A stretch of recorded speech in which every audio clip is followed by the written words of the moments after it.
झोपलं तर चेव येत नाही, सकाळी उठलं तर झोप येत नाही रे.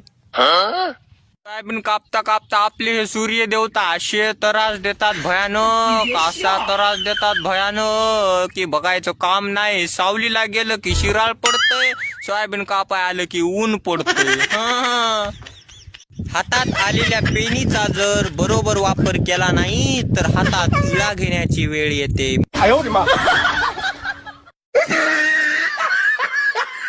मध्ये गणिताच्या लेक्चरला ते मॅथचं मास्तर इंटिग्रेशन शिकितानी वाटतं इकडे शेती केलेली बरी, आणि शेतात येऊन सोयाबीन कापतावळी वाटतंय ते मॅथचं इंटिग्रेशन बरं रे देवा.